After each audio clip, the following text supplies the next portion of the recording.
This is part 3 of a 10-part series on why the Shohei Ohtani signing is bad for baseball. Part 2 compared the Houston Astros World Series advantage over the Dodgers to the Los Angeles Dodgers World Series advantage over Tampa Bay, and then compared Shohei Ohtani to Superman.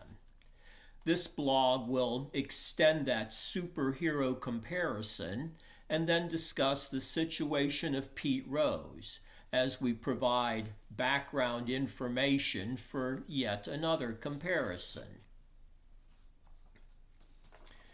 Deferring your contract for 10 years is an extraordinary advantage to give to a team.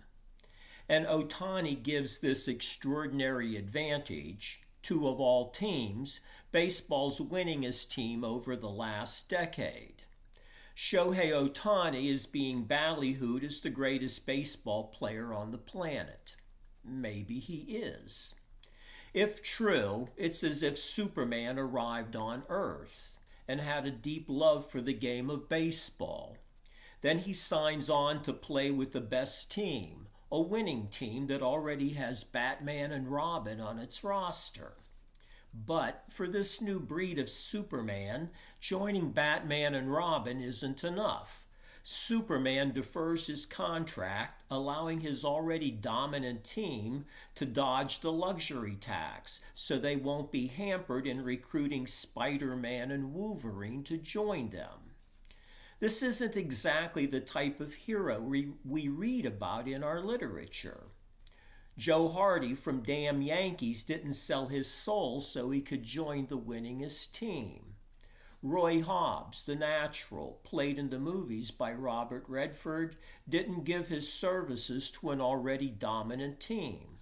Our literary heroes join perennial losers with the ambition to turn an underdog into a winner.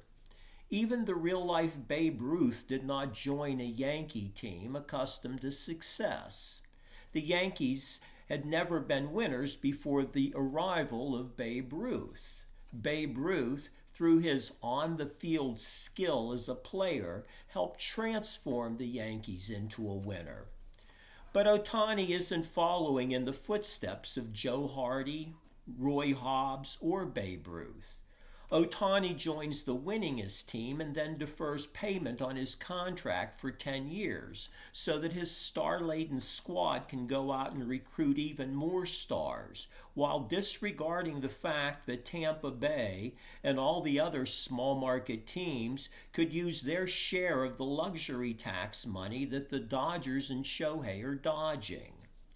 Newspapers wrote of Ohtani in reverent terms as if he was a hero for both his playing skills and his inordinate sacrifice of deferring nearly all his salary for the good of the team. You tell me, is he a hero who is making an extraordinary sacrifice to help his organization maintain a winning team? Or is he Robin Hood in reverse, someone who is stealing from the poor in order to enhance the rich? Shouldn't the commissioner's office have rejected this contract? Hasn't the luxury tax become an important part of baseball's landscape? Wasn't there a reason for instituting it in the first place? Baseball has always gone to great lengths to protect the competitive aspect and image of the sport. Even the appearance of impropriety is dealt with. Take the case of Pete Rose, for example. Pete Rose played in the major leagues for 24 years, from 1963 through 1978. He has more base hits than anyone who ever played the game. The man in 12th place, all time, is Willie Mays. That's after a century and a half of record keeping and counting all the many thousands of people who have played the game. Willie Mays is in 12th place. And Pete Rose has over 1,000 more lifetime base hits than Willie Mays. The person in third place is Hank Aaron, all-time third place. Pete Rose has nearly 500 more hits than Hank Aaron. nearly 500 more hits than third place Hank Aaron. The man in second place, a legend in himself, is a man named Ty Cobb, a man who always had to finish first.